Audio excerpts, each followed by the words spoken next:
Okay, so for your convenience, I'm going to read the Introduction to Partition Historical Overview because it's kind of long and it's not the easiest of reads, but I don't want to read it multiple times. I don't mind doing it once. So as you're going along, you're going to need to summarize.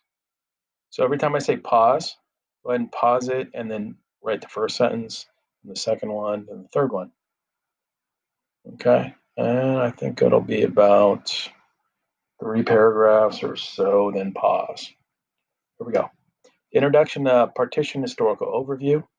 The partition of India included one of the largest migrations in history, with almost 15 million people on the move and nearly 1 million dead. At midnight on August 15, 1947, British rule ended in India after almost 200 years of informal and formal occupation. Though Indian political parties were formed at the turn of the century to represent Hindu and Muslim interests respectively, the Indian independence movement grew exponentially after the end of World War One. By the early 1930s, the opposing interests of these political groups had become clear. Throughout the next 20 years, they both resisted British authority, but their common agenda did little to assuage, which means calm down, differences, and Hindus and Muslims came to be seen as separate nations. Independence from Britain was accompanied by the creation of two independent states, India and Pakistan, comprised of comprising West Pakistan and East Pakistan, now Bangladesh. The Indian independence movement gained significant momentum after Mohandas K. Gandhi's return to India from South Africa. Gandhi led the Indian National Congress Party in civil disobedience throughout the 1930s and 1940s. He did much to undermine British authority. Gandhi was a people's leader, never a member of the Congress Party, though he advised the Congress leaders. His concern was always to reinvigorate India according to what he believed to be her traditional values. He urged Swaraj, or self rule, and encouraged pro independence Indians to support local production and local economies to undercut British trade monopolies. Jawaharlal Nehru was a protege of Gandhi. He's also heavily featured in the film, by the way. The son of a prominent Indian National Congress leader. Nehru envisioned a secular, that means not religious, um, democratic state for India, and was responsible for turning Gandhi's nonviolence into a countrywide movement supported by local and regional political organizations. Nehru is known as an able statesman and held the post of Prime Minister of India from 1947 until his death in 1964. The India we see today is largely the result of the secular, democratic legacy of Nehru and the early Congress leaders. Pause now, write your first sentence, then unpause, and hear me continue to read if you like. Muhammad Ali Jinnah emerged as a leader of the Muslims in the late 1930s. Like Gandhi, he was a British educated lawyer who returned to India. Jinnah had been an early proponent of Hindu Muslim solidarity against British rule, but eventually came to believe there would be no place for Muslims within a democratic system because they would be a permanent numerical minority. Leveraging the Muslim legacy as the former rulers of India, Jinnah argued for weighted representation for Muslims in local and national legislatures. The idea was never acceptable to the Congress leaders, who believed in the power of their system to protect minority interests, and Jinnah broke away, leading Muslims in the demand for a separate state. The British began to realize the impossibility of continuing to rule India as a colony during World War II. Their attention focused in Europe. They tried to convince Indian leaders that they would address Indian independence after the war. Indian politicians continued to agitate throughout the war. And in early 1946, no, the war was over by then, the British government sent out a parliamentary delegation to try to negotiate the terms of Indian independence.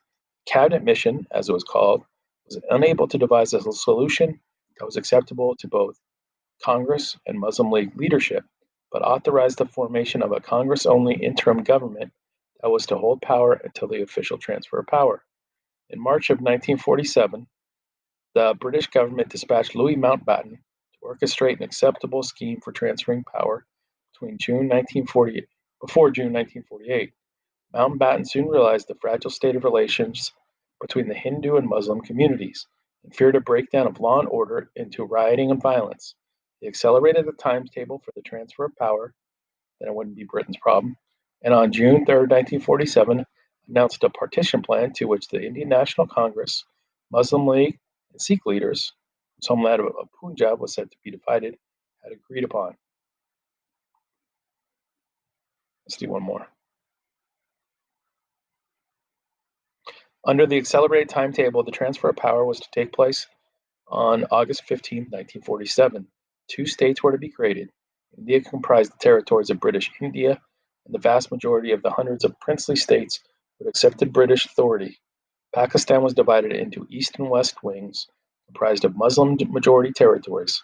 These states were given the choice to join Pakistan, their populations were Muslim, and they shared borders with other Muslim majority states, or join India if their populations were non Muslim majorities. So if there's more, they go Pakistan. If there's less, they go with India. Okay, so Muslims go Pakistan, Hindus go India. The population of two states that were partitioned, Bengal and Punjab, and divided into Hindu and Muslim areas. Two states refused to accede, that means agree, either India or Pakistan, Kashmir and Hyderabad. Kashmir was a Muslim majority state governed by a Hindu king, so they were always divided. At first, he refused to accede, which means again agree, though he entertained offers from both India and Pakistan. The king, however, secretly orchestrated his accession to India in October 1947. This territory continues to be disputed today, both countries laying claim to parts of Kashmir. Hyderabad was a Muslim majority state surrounded by non Muslim states and finally acceded to India in 1948. Pause and write your second sentence, then unpause and hear me continue. The British did not anticipate the transfer of populations or the level of violence that would take place during the partition. This colossal miscalculation was partly a result of an inability to see the diversity of interests in the area to be divided, and their misapprehension, misunderstanding, that resources could be allocated fairly, given, that's what allocated means, and evenly. Congress and League politicians had developed a deep suspicion and distrust of each other's motives, and both were ultimately dissatisfied with the outcome of the partition plan. The Sikh leaders, in particular, felt excluded from the plan, angered that their homeland was to be divided. Most Sikhs migrated into India, but some of their holiest sites remained inside Pakistan. The disruption of the Sikh community had lasting consequences in Punjab, as displaced groups were involved in much of the partition violence. As August 15th approached, remember that's the division day, the British government retained Cyril Radcliffe, who had never been to India before, to redraw the final boundary based on surveys of infrastructure and population distribution.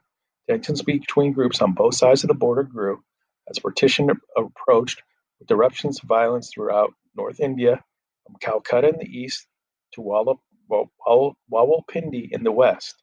However, when power was transferred into Indian hands, the final border announcement had not been made. Uncertainty over the border continued to contributed to the volatile situation in Punjab. The violence became chaotic and unpredictable, and different groups struggled for superiority. 2007 marks the 60th anniversary of the 1947 partition that created the modern states of India and Pakistan. Pakistan, then composed of West Pakistan and East Pakistan, broke apart again in 1971 to create the Indian independent state of Bangladesh. The partition of India and the simultaneous end of 200 years of British rule in the Indian subcontinent triggered a wave of British decolonization worldwide that continued for almost 20 years. In recent years, borders throughout the world have been redrawn around ethnic and religious enclaves, carved out of the nation states created in the wake of the Second World War. Partitions have taken place in Cyprus, Israel, and Palestine, Yugoslavia, and Ireland. In 2007, Senator Joseph Biden, oh, that name's familiar, our president elect as of December 4th, 2020, Democrat from Delaware, suggested a partition plan for Iraq in the United States Congress. This suggestion reveals that despite the conflicts left by partitions worldwide, division is still seen as a viable solution for ethnic and communal conflict. because recent histories of the partition of India have relied heavily on non-official sources that reveal the diversity of the Indian public that was affected by partition. It is useful as a case study for studying a people's migration history. Pause again, do the final sentence. Okay, for the next task, you need to identify these religion specifics and successfully answer these miscellaneous questions in a couple sentences. You get stuck on the religion ones, go back to the religion reading earlier in the unit. Get stuck on these ones, you probably want to look at either the slideshow or your previous reading. Slideshow is probably easier. You go into the 9 squares,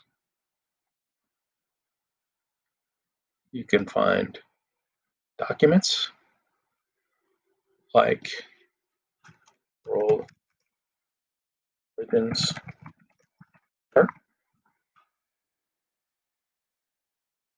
Okay. One of yours will come up, I'm sure. And if it's highlighted, it'll be easy. And if it's done well, it'll be easy. If it's not, it won't be. And then you can go into the slides and find an old slideshow really easily. Just click on slides. Yours might not be in the top ones. You might have to scroll down for that. And then in the search bar, you type imperialism slideshow. It comes up. None of them. That's weird.